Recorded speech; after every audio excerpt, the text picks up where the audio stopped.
Hey guys, so big day today. We are on our way to Bow Freaks Archery down in Mount Vernon. Going to throw something a little different at you today. We're going to be at the shop. The new bows are in, and we're going to do some video, give you guys a close-up look at the new bows that came out. So we're going to see Shannon and those guys down there. So he's got the Mathews in, Bow Tech. The new Elites have came in, some Darton bows. So we're going to do some video in the shop today and give you a little bit of sneak peek on the bows that came in for 2024. So hang with us, guys. We're on our way there, and we'll see you in a bit.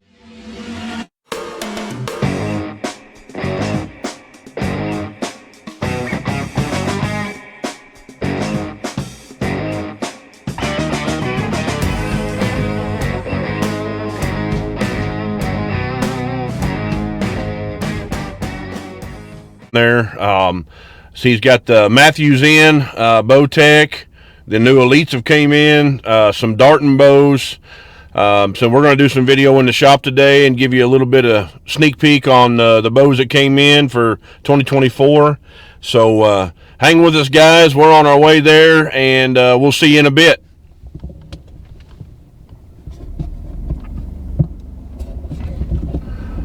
Okay. So we're on the hill now. This is the driveway for Bow Freaks. Shannon Andrews is the owner down here. So if you guys need anything archery wise, come give Shannon a check out. And man, I'm excited. We're gonna get to play with the new bows today. Like I said, we've got a couple different bows, and hopefully they're awesome.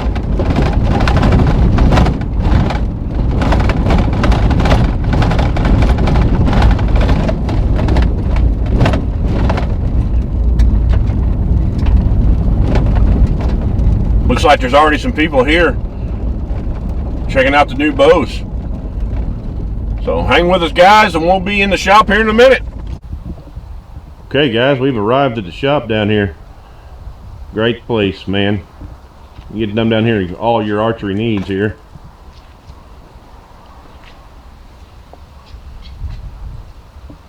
Another cool part about the shop down here, so not only do they have a 20-yard indoor range, but I'm gonna give you a small look here. If you're coming out trying to get your bow sighted in, see if I can get a zoom in down here. So down across the hill, you see all them white posts down there. That's an outdoor range. It goes all the way out to 80 yards, so we can help you get your sights put together, movable sights, and get your bow sighted in. So that is awesome. So hang with us, man. We're going to get inside, get set up, and get you guys to look at these new bows. So hang with us, guys. Hey guys, for you that don't know me, my name's Shannon Andrews and I own Bow Freaks Archery. We're located in Southwest Missouri, been open for about 13 years now. Kind of want to go over some of the changes for the Mathews Lift.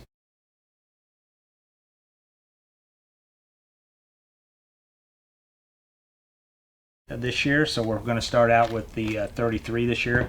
Obviously, the way Mathews does their bows is the 33 is a designation for the axle on this bow.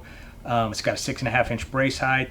It's running up to 343 on the speed on it, and it's 4.26 pounds, and it is a 26 to 31.5-inch draw, and that's a module change on there. A couple things to just note on this: the way Mathews did their speed this year, that is with an 80% let off, so you are going to lose a few feet per second going to the 85% mods, and that's how those bows are going to come standard for most shops, is ordered in the 85. You can obviously change those out if you want to swap them out for the 80 mods later. And one thing I want to cover on this is in the past, you know, there has been kind of some small changes to the bows. The cam system and the mod system have been the same for several years now. But this is a complete redesign from previous years. So it's not just cams this year that have changed. It is the modules that have changed. So the switch weight mods from the past aren't going to work on the new cam system this year. It's a redesign, even though the limbs look a little bit similar to last year with the rubber. inlays between the limbs. It's actually changed quite a bit out of here on the end because they've actually changed the way the axles are attaching. So instead of this this limb being super thick here on the ends and the axles, those 1/4 inch axles going through the limb, they're actually placed on the outside of the limb with this bracket now. And that does a couple things. Obviously it shaves off some material, lets them get a lot thinner out here towards the end, which does a couple things. If you've messed with the top hats in the past, you know every once in a while as you pull those top hats out, that rubber in there could cause that top hat to stick, and it would take a little bit of oomph to get that top hat to come out because that rubber was pushing up against that top hat. With the way the system is now, it's just a clean metal to metal contact through there, and so they come out super easy. Still easy to press because they still run you a channel in here for most of your press fingers to land in, so that hasn't changed, makes it super easy. And again, so they've changed the limbs, they've changed the cams, they've changed the mods. Risers redesign, a lot more skeletonized than past, so that's again to shave off a little more weight. Your limb pockets have changed, so if you've got an existing bow that you've had the engaged limb legs on, they will fit on this. They are going to be a little loose, so you may pick up a little bit of vibration if you're using those. Again, because that limb pocket's been redesigned a little bit, it's changed how those engaged limb legs fit now. So they have a new engaged limb leg they call an EXO now, that actually fits just like the engaged limb legs fit on the limb pockets from the past. So just something to keep in mind there as you're switching accessories. Still running the bridge lock for the sight, and you've got the bridge lock for your stabilizers. But as always, a lot of people get hung up on that. You don't have to run the bridge lock system. It's still got standard hole mounts for your sights. It's still got bushing mounts for a regular stabilizer, or if you're running a regular back bar, it's still got the mount for that. So again, that's not something you have to change if you don't want to, but it is an option for you if you want to keep it all set up with all the accessories that were made and designed for this. One thing I want to cover too, and not a lot of people talk about this on reviews, and we still get a lot of questions on it because I'll get guys that'll call in and say, hey, can you order me a 70-pound limb lift 29.5? And I'm like, well, it's not limbs anymore. So again, to try to make this as easy to understand as we can, the way Mathews does now, they have one deflection on their limb. It's one size fits all on the limb. The module that also can change your draw length can control the maximum weight this bow can do. So in the past years, they've had a 60, a 65, a 70, and a 75-pound mod. This year, they've added an 80 and a 55 to that now. So let's say you've got a young adult or a lady that's wanting to get into a high-end bow. You could put a set of 55-pound mods on that, and that made this bow a 55-pound mod, even though it may have came in from the factory in a 70-pound mod. The nice thing about that, about 3.5, 4 turns out, you can get this thing down with a 55-pound set of mods. You can get this down to about 37 or 38 pounds. So that gives your young boys that are growing up that can't pull a lot of weight an option to get into a high-end bow, because once they get to pulling a lot of weight and they want to go up, you don't have to buy a new bow, you don't have to buy a new set of limbs, you just buy a 65-pound set of mods or a 70-pound set of mods, and that bow just changed there. That's also super beneficial for guys like me that aren't pulling a lot of weight anymore.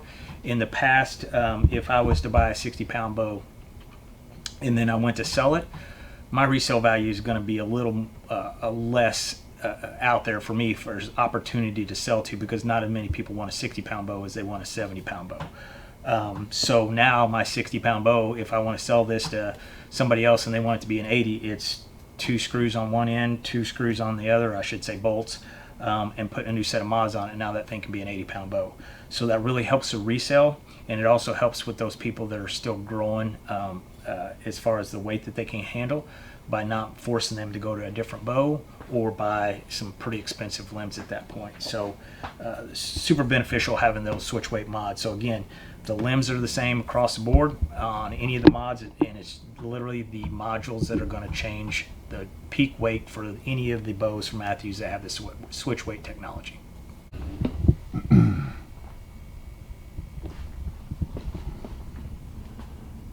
So the difference in the phase 4 with the lift, can see on the phase 4 how the axle runs through the limb, and on the new lift the axle is outside the limb.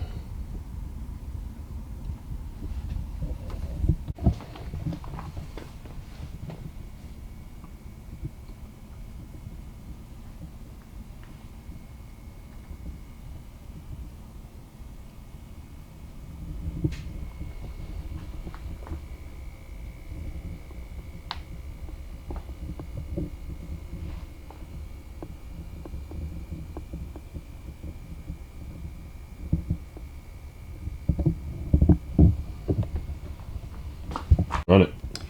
So this is the new Lift 29.5 from Mathews this year. Again, the 29.5 is going to designate the axle on this bow, and that's generally what Mathews has been doing for the last several years as far as the naming convention of them. This was rated at 348 for the IBO. Again, like I mentioned on the 33 version of this one, the way they're doing the IBO is based on an 80% let off on the mods. Standard from the factory is going to be 85% on most bows that are ordered for most shops. Obviously, there's some states that require different things to be ordered, so that depending on your state, it may be different. But generally speaking, 85 is going to be the standard let off on the mods. 6-inch brace height on this one. You're 3.99 pounds on the weight, so a sub 4-pound bow. Out in aluminum at a much lower cost than a carbon bow, so that's a pretty nice aspect of this bow.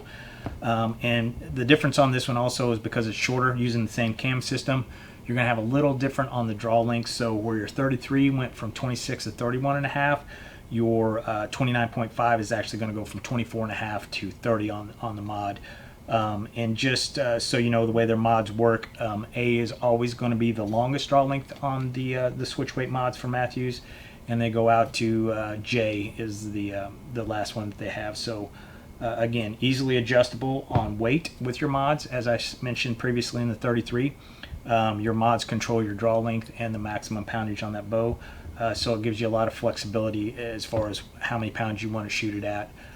Versus reselling it to the next guy that may want to shoot it, or lady that may want to shoot it at different pounds.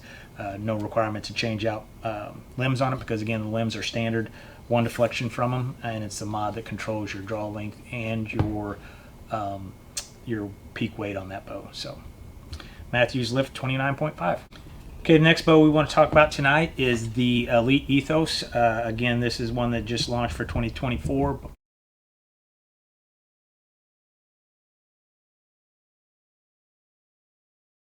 From Elite. Just to give you a quick rundown on specs on this one, we've got a brace height of 6 3/4. The axle is listed at 33. It's got a 340 feet per second speed rating. Weight for the mass weight of the bow is listed at 4.5 pounds, and the draw on this, as far as the draw lengths available, are 25.5 to 31. Just keeping in mind on their draw lengths. Their draw lengths are done a little bit different, so you will get a little bit longer draw length than the advertised length listed, and specifically for the number that you're in, depending if you are in the 90% let off or you've moved that let off forward with the adjustable let off that Elite has on their cams this year. So a couple of new things on this one. Well, I wouldn't say new things on this one, but what they've done is they've used the existing cam from last year, a couple of existing cams on the two models I'm going to talk about from last year. But between this Ethos and the Keros, and I'm probably saying it wrong how they want you to say it, but to talk about the Keros next, it's a 6.5-inch brace height, so about a 1/4 inch less on brace height on this bow on the Keros versus the Ethos. Same axle. Speed drops down to 335 on this one. Versus the 340 on the Ethos.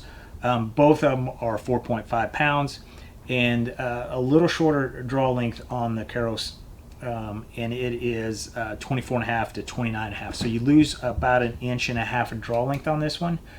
And really, the other big difference between these is the Ethos is going to come with a performance mod on it from the factory, versus this one having the smooth mod on it.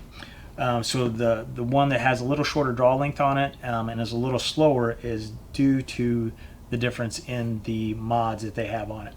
Again, these mods are interchangeable, so if you did want to buy a different performance versus smooth to swap that out, you can manipulate those speeds and how the bow draws. Obviously, if you threw some smooth mods on the Ethos, it's going to get a little smoother. You're going to lose a little speed. Same difference with the Keros, that you can drop a set of performance mods on this and actually pick up a little bit of speed. And again, those mods are interchangeable between the two. And it's just taking out a few bolts and swapping those over. So you do have some adjustability between the two, but really pretty close as far as spec wise between the two. It's really just allowing a little different feel on the draw cycle and getting a little shorter on the draw for some of those archers that are kind of height impaired like me that need a little shorter draw. So, but really when you look at them, you're basically looking at almost identical bows. You're just changing out the cam system on them. And then changing out the mod system on them, but basically same bow from them. And they've kept the Omni in from last year. Again, that was a great bow from Elite last year. 348 bow that was really quick. Really nice draw cycle on it for me for as fast as it was. That's still in the lineup. And then obviously, as far as flagship bow items from Elite, they still have the Elite Air in there as well, which was their carbon bow that hit the market last year. Another sub 4 pound carbon bow that was really nice add for Elite to pick up a carbon bow and kind of dip into that market and provide that as an opportunity for a bow for somebody that's looking for a carbon bow for a lightweight bow from Elite. So there you have it, Elite's launch for 2024.